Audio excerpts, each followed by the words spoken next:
Hello, it's Vocal Senpai, and this is a series in which every chapter of the whole NCERT Biology book of 11th and 12th class will be covered in audiobook format. In this video, the chapter 10 of class 12 biology book, that is Microbes in Human Welfare, will be narrated. So, sit back, relax, and let's listen and learn. Chapter 10. Microbes in Human Welfare. Besides macroscopic plants and animals, microbes are the major components of biological systems on this earth. You have studied about the diversity of living organisms in class 11. Do you remember which kingdoms among the living organisms contain microorganisms? Which are the ones that are only microscopic? Microbes are present everywhere, in soil, water, air, inside our bodies, and that of other animals and plants. They are present even at sites where no other life form could possibly exist, sites such as deep inside the geysers, thermal vents, where the temperature may be as high as 1000 C, deep in the soil, under the layers of snow several meters thick, and in highly acidic environments. Microbes are diverse: protozoa, bacteria, fungi, and microscopic animal and plant viruses, viroids, and also prions that are proteinaceous infectious agents. Some of the microbes are shown in figures 10.1 and 10.2. Microbes like bacteria and many fungi can be grown on nutritive media to form colonies, figure 10.3, that can be seen with the naked eyes. Such cultures are useful in studies on microorganisms. In Chapter 8, you have read that microbes cause a large number of diseases in human beings. They also cause diseases in animals and plants. But this should not make you think that all microbes are harmful. Several microbes are useful to man in diverse ways. Some of the most important contributions of microbes to human welfare are discussed in this chapter. Microbes in household products. You would be surprised to know that we use microbes or products derived from them every day. A common example is the production of curd from milk. Microorganisms such as lactobacillus and others commonly called lactic acid bacteria, lab, grow in milk and convert it to curd.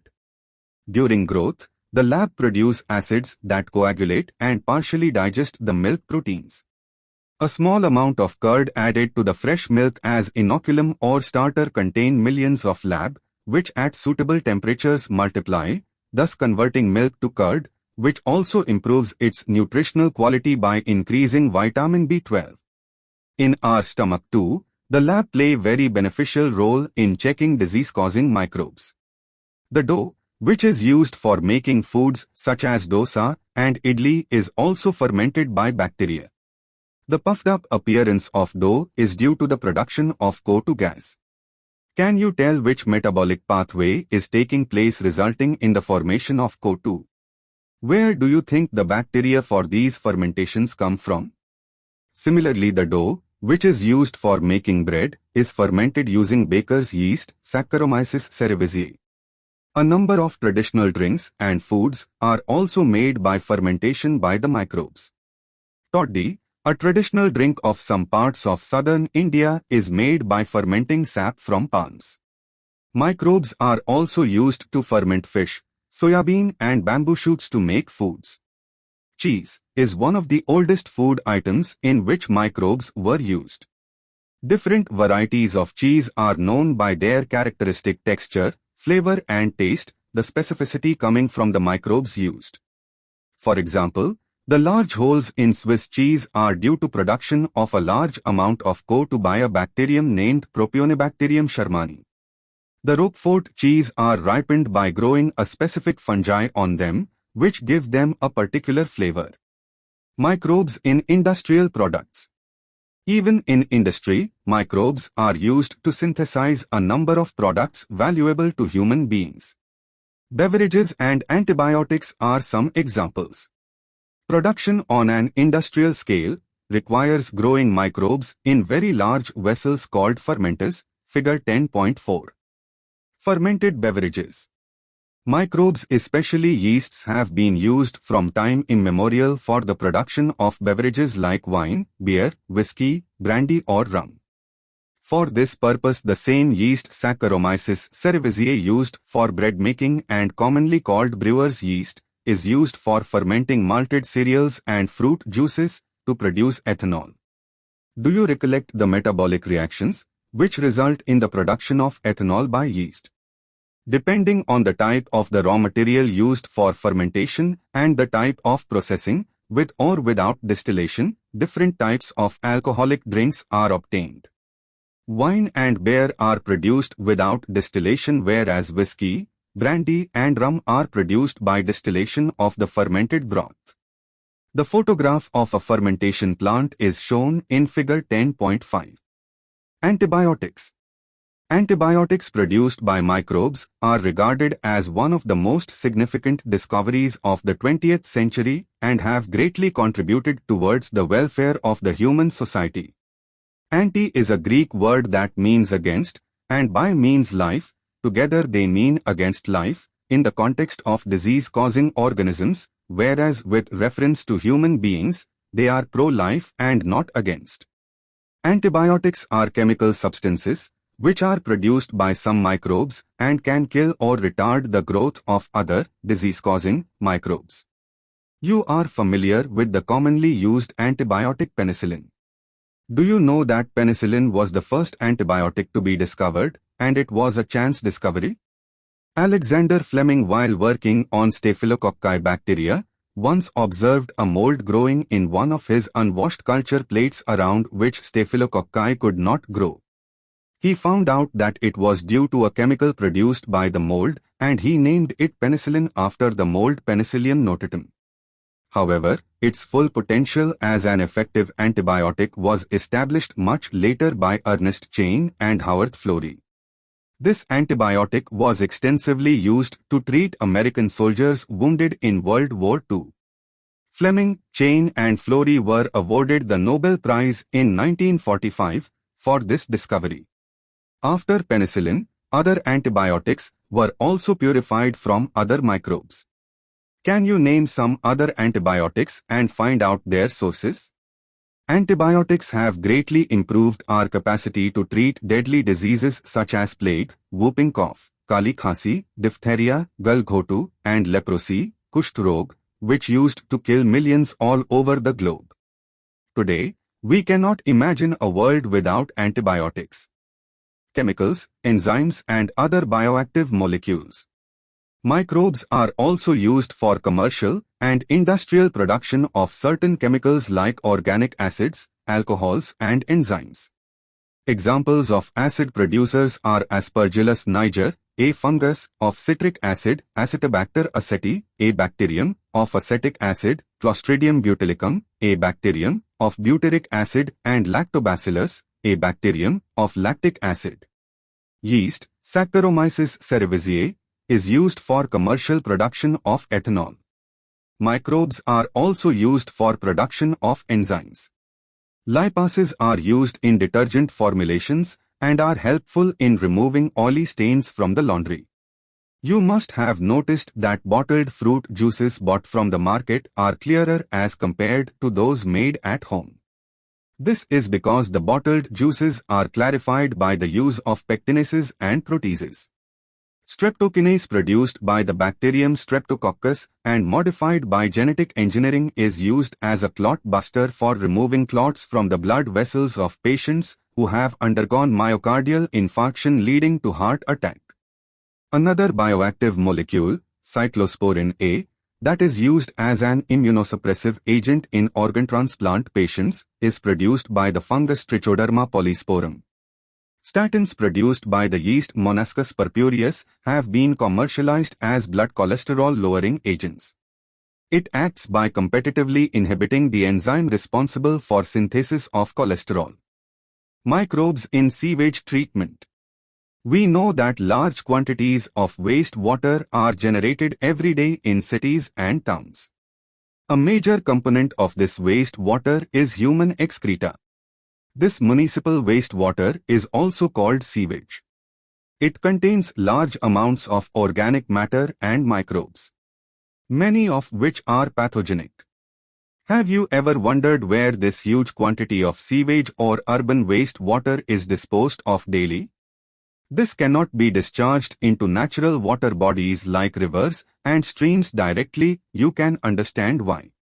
Before disposal, hence, sewage is treated in sewage treatment plants, STPs, to make it less polluting. Treatment of waste water is done by the heterotrophic microbes naturally present in the sewage. This treatment is carried out in two stages. Primary treatment. These treatment steps basically involve physical removal of particles, large and small, from the sewage through filtration and sedimentation. These are removed in stages. Initially, floating debris is removed by sequential filtration. Then the grit, soil and small pebbles are removed by sedimentation. All solids that settle form the primary sludge, and the supernatant forms the effluent. The effluent from the primary settling tank is taken for secondary treatment. Secondary treatment or biological treatment.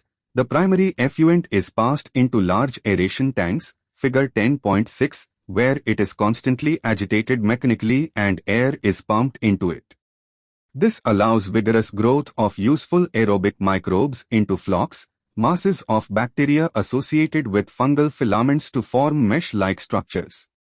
While growing, these microbes consume the major part of the organic matter in the effluent. This significantly reduces the BOD, biochemical oxygen demand, of the effluent. BOD refers to the amount of the oxygen that would be consumed if all the organic matter in 1 liter of water were oxidized by bacteria. The sewage water is treated till the BOD is reduced. The BOD test measures the rate of uptake of oxygen by microorganisms in a sample of water and thus, indirectly, BOD is a measure of the organic matter present in the water. The greater the BOD of wastewater, more is its polluting potential. Once the BOD of sewage or wastewater is reduced significantly, the effluent is then passed into a settling tank where the bacterial flocks are allowed to sediment. This sediment is called activated sludge. A small part of the activated sludge is pumped back into the aeration tank to serve as the inoculum. The remaining major part of the sludge is pumped into large tanks called anaerobic sludge digesters. Here, other kinds of bacteria, which grow anaerobically, digest the bacteria and the fungi in the sludge. During this digestion, bacteria produce a mixture of gases such as methane, hydrogen sulfide and carbon dioxide. These gases form biogas and can be used as source of energy as it is inflammable. The effluent from the secondary treatment plant is generally released into natural water bodies like rivers and streams. An aerial view of such a plant is shown in figure 10.7. You can appreciate how microbes play a major role in treating millions of gallons of waste water every day across the globe. This methodology has been practiced for more than a century now, in almost all parts of the world. Till date, no man-made technology has been able to rival the microbial treatment of sewage. You are aware that due to increasing urbanization, sewage is being produced in much larger quantities than ever before. However, the number of sewage treatment plants has not increased enough to treat such large quantities. So the untreated sewage is often discharged directly into rivers, leading to their pollution and increase in waterborne diseases. The Ministry of Environment and Forests has initiated Ganga Action Plan and Yamuna Action Plan to save these major rivers of our country from pollution. Under these plans, it is proposed to build a large number of sewage treatment plants so that only treated sewage may be discharged in the rivers. A visit to a sewage treatment plant situated in any place near you would be a very interesting and educating experience. Microbes in production of biogas. Biogas is a mixture of gases, containing predominantly methane, produced by the microbial activity and which may be used as fuel. You have learned that microbes produce different types of gaseous end products during growth and metabolism. The type of the gas produced depends upon the microbes and the organic substrates they utilize.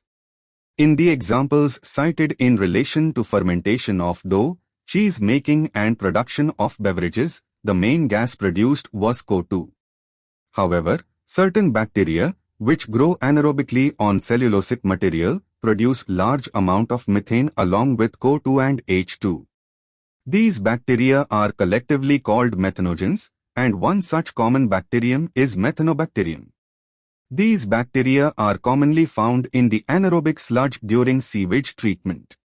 These bacteria are also present in the rumen, a part of stomach of cattle. A lot of cellulosic material present in the food of cattle is also present in the rumen. In rumen, these bacteria help in the breakdown of cellulose and play an important role in the nutrition of cattle. Do you think we, human beings, are able to digest the cellulose present in our foods? Thus, the excreta, dung, of cattle, commonly called gobar, is rich in these bacteria. Dung can be used for generation of biogas, commonly called gobar gas. The biogas plant consists of a concrete tank, 10 to 15 feet deep, in which biowastes are collected and a slurry of dung is fed. A floating cover is placed over the slurry, which keeps on rising as the gas is produced in the tank due to the microbial activity. The biogas plant has an outlet, which is connected to a pipe to supply biogas to nearby houses. The spent slurry is removed through another outlet and may be used as fertilizer. Cattle dung is available in large quantities in rural areas where cattle are used for a variety of purposes. So biogas plants are more often built in rural areas. The biogas thus produced is used for cooking and lighting. The picture of a biogas plant is shown in figure 10.8. The technology of biogas production was developed in India mainly due to the efforts of Indian Agricultural Research Institute, IRI, and Khadi and Village Industries Commission, QUIC.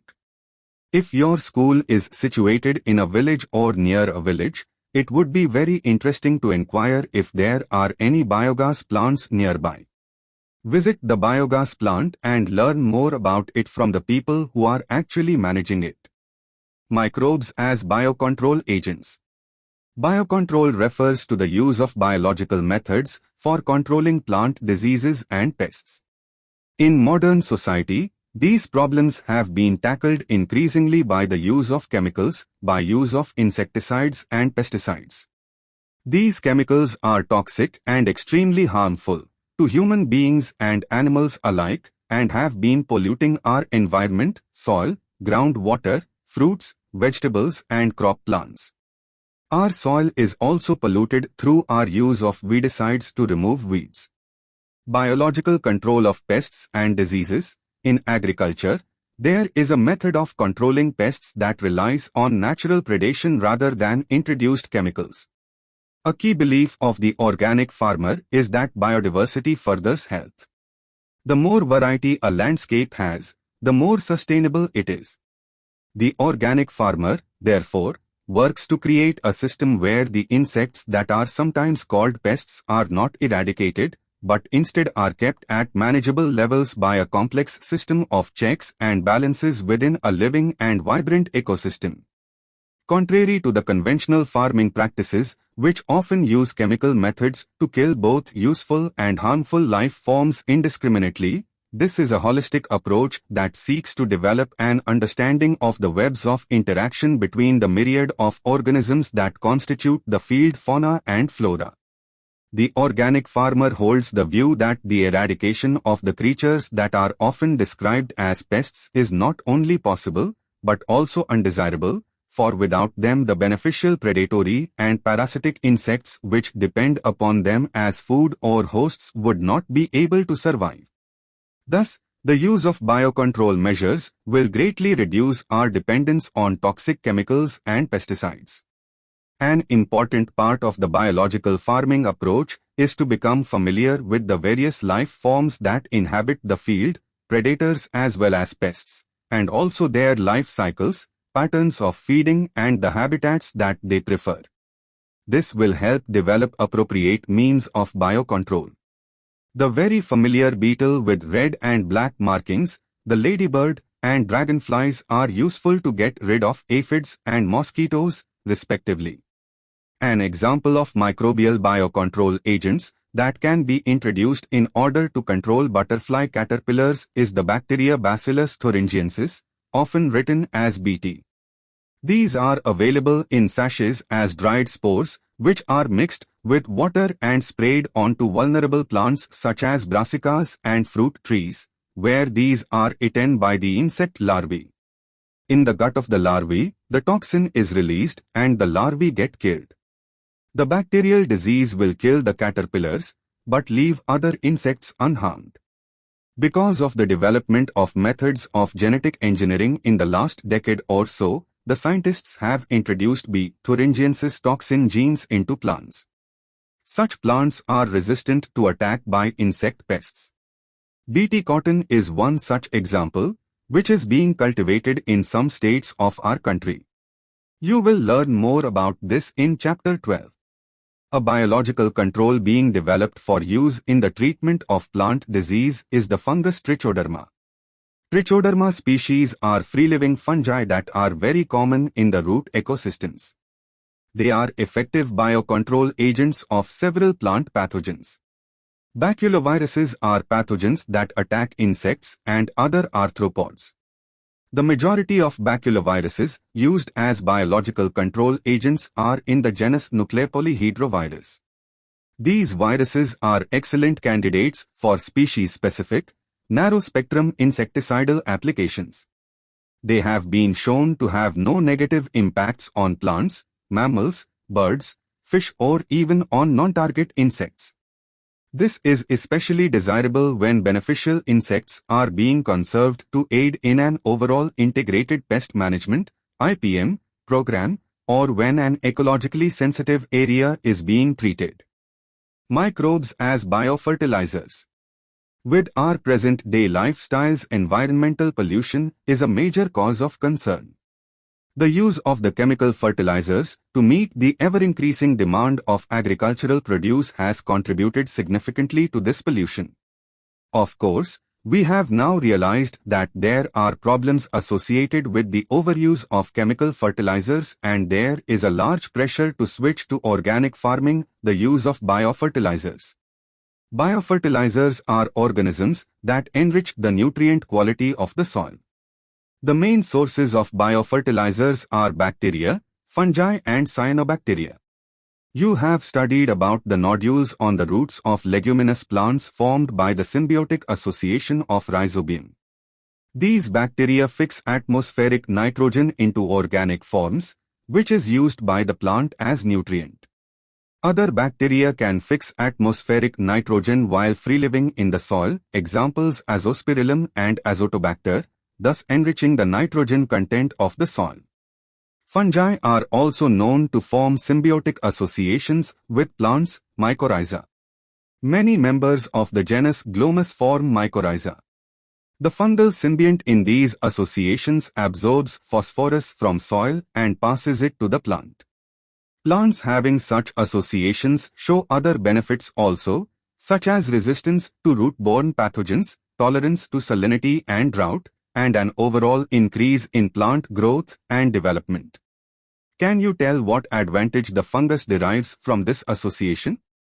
Cyanobacteria are autotrophic microbes widely distributed in aquatic and terrestrial environments, many of which can fix atmospheric nitrogen, e.g. Anabina, nostoc, oscillatoria, etc. In paddy fields, cyanobacteria serve as an important biofertilizer. Blue-green algae also add organic matter to the soil and increase its fertility.